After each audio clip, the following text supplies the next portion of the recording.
Welcome to another live episode of Halftime Adjustments. Your host, Eddie Arnell, my man G with Mr. J. Lou. What's going on, gentlemen? Yes, sir. Tighten up, baby. Tighten up, man. So y'all know it. Y'all know we had to jump on, man. The Titans have finally pulled the trigger and got their man, Brian Callahan, former OC of the Cincinnati Bengals, new head coach of the Tennessee Titans. Man, I want to get your thoughts today, guys. What y'all think about this hire? And out of all of the guys that they had listed, that they had listed for candidates, was this the right one? What's your feedback, man? And then get your comments and questions too, man. Everybody, as they join us tonight, let us know what you think about the hiring of Brian Callahan. So, G-Wit.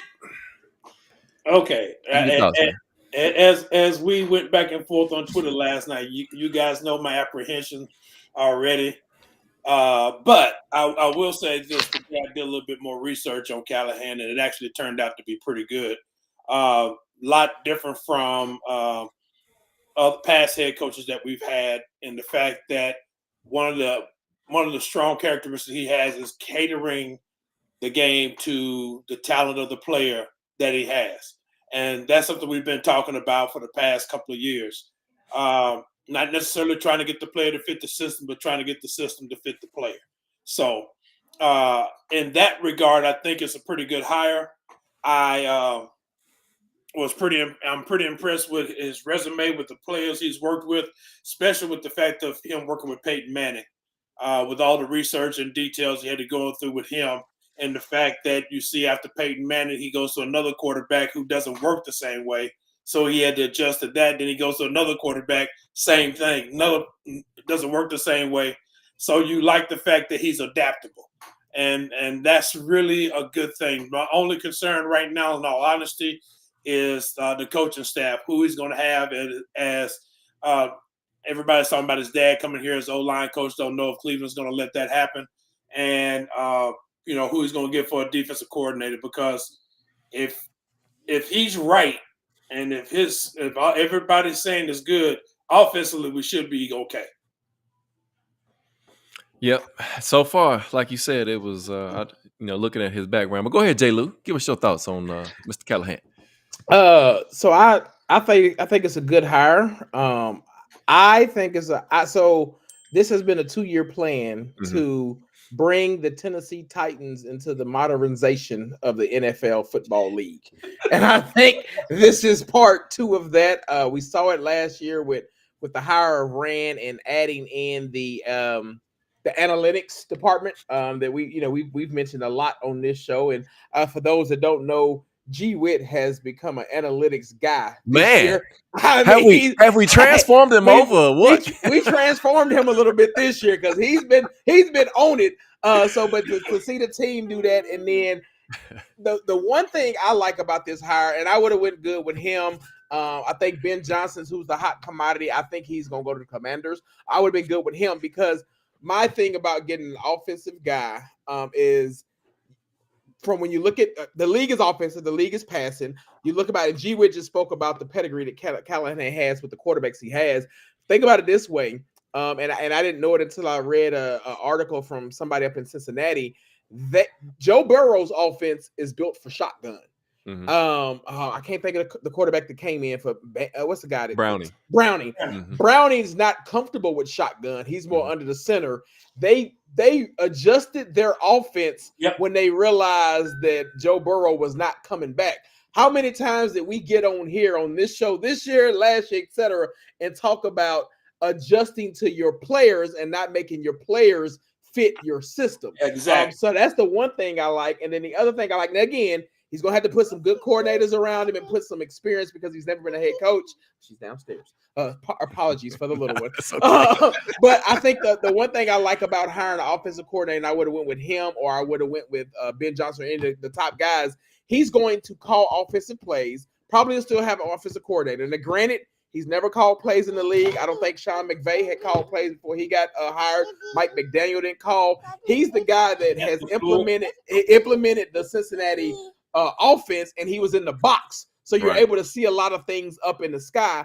And the other thing I like about him being an offensive minded and calling plays, if you look around the league now, a lot of these hot candidates are offensive coordinators. If your head coach is an offensive coordinator and not a guy that's going to leave, you're at least stable on that side of the ball. I mean, you can get you a defensive coordinator, but you can't get you if you got your quarterback changing offenses every year and a half or two. That puts your team behind. So that's why I thought it was a good hire for him to start now again and waiting to see how he feels out this offensive, the whole staff. But very good direction to see where the Titans are trying to welcome themselves into this new age of football. Right, man. So appreciate y'all joining us. Derek Perkins in the house, Eddie Gray. Got some comments, man, flying in. Dion was like, y'all thought we can get a show in before without him knowing. Now we knew you had it. You knew you had it in there, man. Travis White, man, what's going on with you, man? He said, what's good? At least we feel good today. Yeah, that's true. Dion says he's stoked about the hire. Best news he's heard since they fired Vrabel. That's cool. Travis White was the same thing. He said, I like the hire. Hope he brings his dad and either Higgins or Boyd. That's, it's an interesting conversation that needs to be had. But, just looking back over his career, like you guys have kind of mentioned already, he got his beginning at Denver, where he was just an assistant. Peyton Manning was already touting him up per reports that he was going to be a OC one day or even a head coach. He did walk on and play at UCLA, quarterback. Never did get any snaps, but he was a walk-on quarterback. Finally got a scholarship his senior year, if I recall that right. Again, he's worked with some good quarterbacks. Peyton Manning won. Matthew Stafford had over 4,000 yards passing in 2016 with the Lions. He was with the Raiders. Derek Carr had over 4,000 yards, 19 TDs, and 10 interceptions, of course, and he's been with the Bengals for the last few years. So I do like the hire as well. Offensive minded guys gonna be different for us. More analytics, more. They showed it a lot now on the games when you see should they go for it on fourth down or not. So the game has changed tremendously. I do think it's going to be interesting to see what receivers we can get to come in, or if we stay packed with what we got. This guy is a quarterback whisperer, if you want to call it that. And so, there was a question I read, and I know G Wiz probably going to cringe about it, but Eddie Gray was talking about, can he get a tune out of Malik? We'll see. We'll see what happens. Hey, look, and I was thinking about that just a few minutes ago when you sent that text, and after I did some more research, the one thing I thought about, you and J. Lou may get your wish. He may do something with Malik. I don't know. You don't know. You don't know. We got a different. It's a different mentality now, right? Yeah, it is. But I will say this though. Like I said, my thing is as always. Analytics are analytics. I understand that, but also you got to have a feel. And I'm somewhat of a football historian. I've seen plenty of OCs who were good at being an offensive coordinator, but we're not good head coaches. Mm-hmm. So, I'm taking it with a grain of salt or wait and see. But I will say what I've read about him makes sense.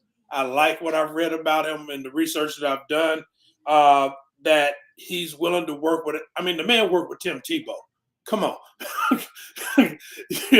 He worked with Tim Tebow, worked with Peyton Manning, like you said, Matt Stafford, Derek Carr, and, learned how to work with all of them. The thing with Tebow that I read that really surprised me and I would say gave me a good feeling was the fact that he said they had to change their whole game plan to fit him. So I was like, okay, that's what we need to hear, because that's what we've been missing. Right. On both sides of the ball. Yeah. So my thing is, hopefully, whatever staff he brings in is able to do the same thing, adapt to who your players are, as opposed to trying to force your players to fit your system. Right. Travis White says that we got an offensive guy. When the offense does well, they can't steal the OC, and we fall apart. That's a good true. point, man. Good point. Thank you for that, man. Dion said, J. Lou, did you just say they adjusted? Yeah, yes, sir. right. Thank you for joining us tonight, too, Nathan, man. Good to see you, brother. And we'll be interested to see how this season pans out. It is, man. So it's going to be interesting. You got a guy that is known to work with quarterbacks, and like you said, adjust the game. And you take Browning for a perfect example, like you mentioned, J. Lou, that he wasn't comfortable in shotgun, and they adjusted, and they were still scoring points. 34 twice and 27 and 31. 34, 34, and 31 was the best output that in the 3 games that he played. I'll tell you another person. I've been talking about yes, hold on. See, we on that. No, we going. I've been talking about our guy Tajay Spears and more. Mhm. So just to give you a comp, Right. Joe Mixon 300 touches last year, probably about 1,400 yards. At 300 touches is 250 runs and 50 something catches. So again, if you get that production and then some out of Tajay, and go back and look at Cincinnati's offense and Mhm. just look how they use Joe Mixon. I think that's your comp by how we see Spears and whoever else he gets. I think that's a plus because again, when you think of Cincinnati, this is a team that they can come out and throw the ball, but when they needed to really run and get down and have to run, Joe Mixon they could lean on him when they needed to for a drive or two. And I think that's the change that we'll be getting used to seeing this way. I can't remember the comment who called it out because everybody thinks that. Let me go ahead and put this out there for Titans fans because I know it's exciting. T. Yeah. Higgins is a free agent, yes, but they can franchise tag him, and they have over 60 million in cap space. So he's not going anywhere. Yeah, I don't think he's going anywhere. He's not going I anywhere. will say, however, and I heard TD bring it up, and then one of our listeners brought up tonight. Don't sleep on Tyler Boyd. That actually might be a decent free agent pickup from that receiver room. Yeah.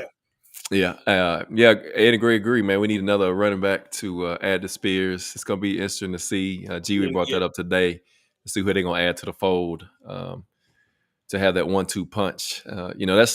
That's the way that the league is going right now. Unfortunately, for running backs like Derrick Henry, instead of being the bell cow, he's gonna share the reps. And that was the attempt to try this past season, but it didn't work out that way. So you can't work out that way when you got a shoddy offense, man. It just doesn't work. But the thing about it is, and I think it's going to be interesting. One of the good things, you saw something different this week. Came in for a second interview and they didn't let him leave the building. Did not. You're right. That's really a first. Well, technically, he couldn't leave because they flew him in. I know, because he couldn't get there. So. I know he couldn't get there. So yeah, that just goes to show you. When you think about the process in the beginning, and Amy talking about she got rid of Vrabel early in the process because they wanted to move fast. This lets you think that they had their eyes set on who they wanted. Because when have you ever heard before they make the announcement that he's going to be the head coach? They sent the private plane so my man didn't have to drive so he can do his second interview. And they knew the competition was probably Carolina or your Atlantas. And we get like we said, we got you here and said, "Nah, you're not leaving the building. We're gonna go ahead and finalize this." Yeah. And that's unusual. But the good thing about doing that, like you said, is the All-Star season, college All-Star season is coming up this weekend. So now you got your head coach in place, you got your GM, you got your scouting system in place. So you can go down there and start really analyzing your talent and and really get a head start on everybody else. Plus, the other thing about it, remember this, is that they start practice earlier than some of the other teams because you got a new head coach. So on top of that, you got your players that's going to be able, hopefully they all show up and going to be coming in, and he can actually get to know the players and everything and start working with them immediately and get a head start on. So again, it was a good move. I'm gonna say like this: hire him this quick, because one of the things we talked about was the fact that you want to get somebody in here before the All-Star season starts, and that way you can have everybody on the same page when it comes to looking at players, and that's really going to be important, especially when you're talking about we got 8 draft picks and we got some free agents, free agent money that we can use. So that's what we got to look at. Dion said we got to get close to the screen, man.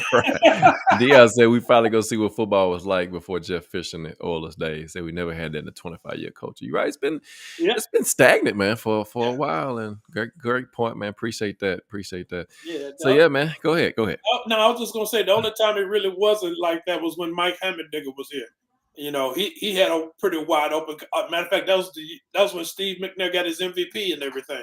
So, and the thing about it is Callahan worked with Gary Kubiak, who's a direct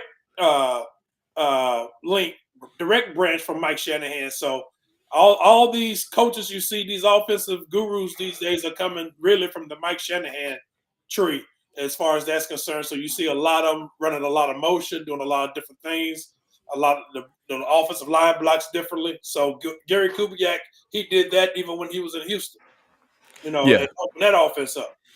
Yeah.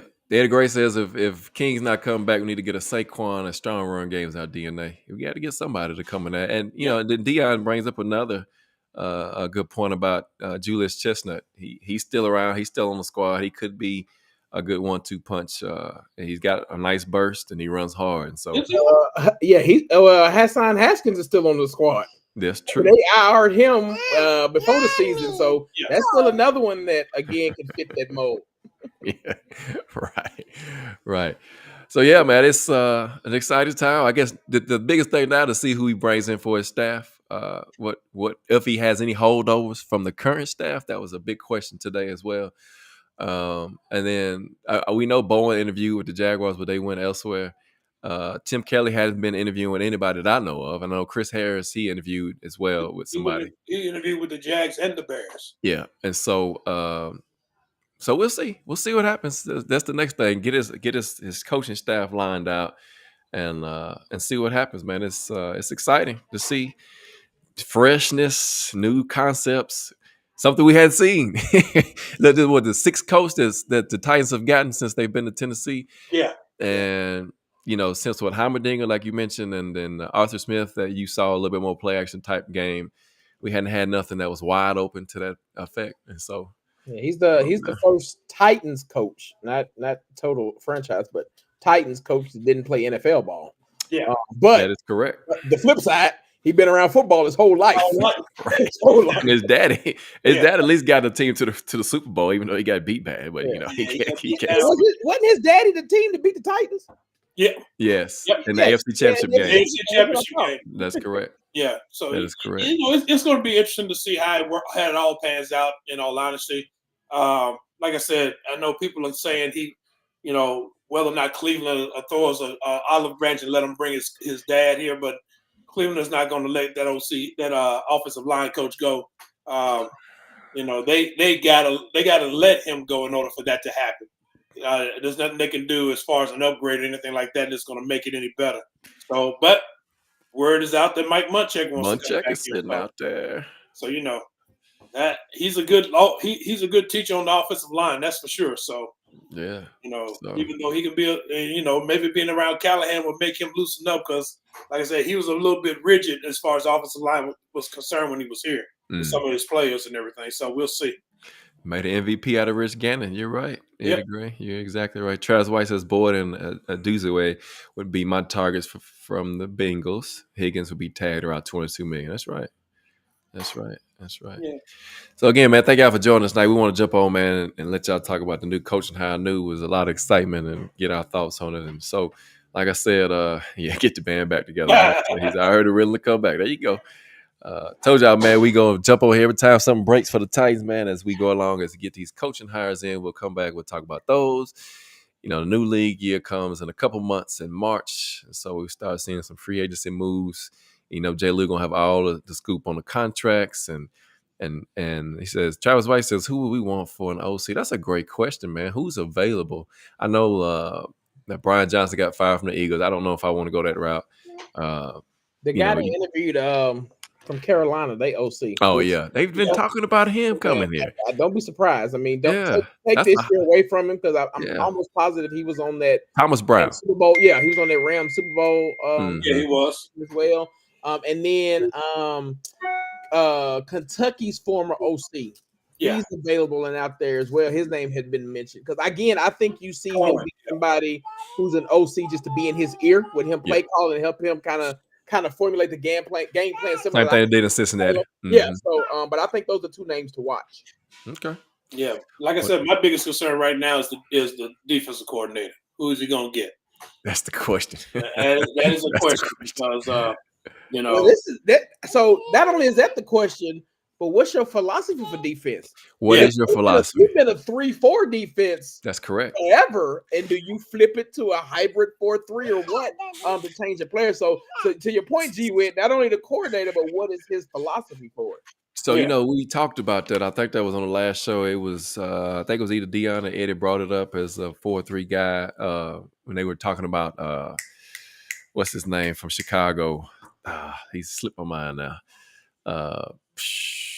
Tampa 2, not Dungeon, but his buddy. Dude used to coach the Texans. Oh gosh, I just know. Why is my Not mind? Lovey. Lovey, Yeah. yes, Lovey Smith. And so we talk about, like you said, this team, the personnel is not a 4-3 team because you got your linebackers are too small. You got to have big linebackers for that.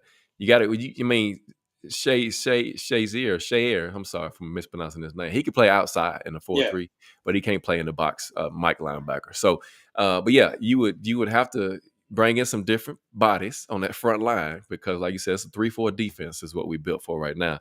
There could be a hybrid 4-3. There could be, it just depends. It's a lot of things. And so we'll see because that's going to be a change in personnel as well. And so what do? You sign Danico back to let him play DN in the 4-3, which I think he could. But then you got an issue with Harold Landry because he's not a DN. He's an outside linebacker in the 4-3.